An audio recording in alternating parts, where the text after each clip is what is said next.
So here's a picture of the icon for the crop tool. And the crop tool is located in the toolbox right over here. And a lot of people look at this icon and think, what the heck is that thing? And actually, this icon refers back to when you used to take a negative to get it blown up. And they would use these two kind of L-shaped brackets right on your negative and decide what part of the film you needed to crop into to get the right size print blow up.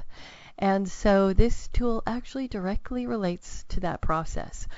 A lot of people don't know that process anymore, and so this tool is like, I don't know what it is, some sort of musical instrument. So now you know. The first thing I want to teach you is how to do a fixed crop, because I made a big deal about that in the resample video, where you should never uncheck the constrained proportions and try and stretch an image into the shape you want it. Instead, what you should do is type in the size that you want in a fixed crop. So the first thing I want to do is see what size this image is. And there's this handy new thing right here called front image. And when you click on that, what it does is it actually loads the width and height of your image rather than having to go up here to image size. And so I can look at this and see it's 4 inches by 3.125 with a resolution of 72. For this video, I want to make the crop tool image be a square. So you can see that this is a rectangle, and so I want to square it out into a, let's say, 3 by 3 image. So what I'm going to do first is, and this is what I suggest, is get rid of resolution. If you actually leave the resolution typed in, it will interpolate down, because if you look, we're going smaller than what the image actually is. And so I don't want it to interpolate or try and fill in pixels. That I just want to actually crop out of the actual pixels.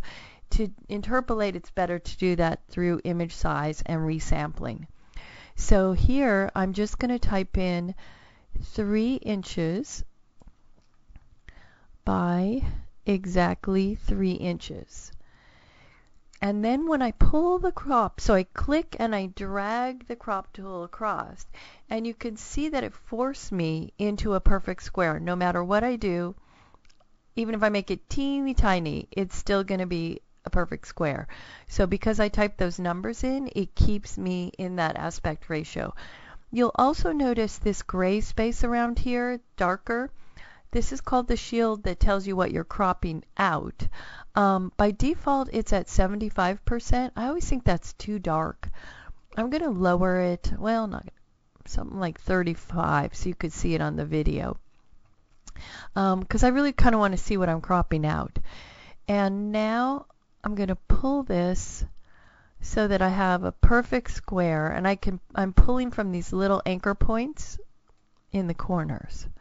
And then I could click in the middle and adjust it. I might bring in this side a little. And so now, well, I either hit the enter or return key, or if you go up here, there's this little check. Some people like that. I usually hit the return key. When you do that, it crops away. Oops, I missed a little piece. Let me go back in. See that little white at the top there? Okay, there we go. So it's cropped a perfect square for us.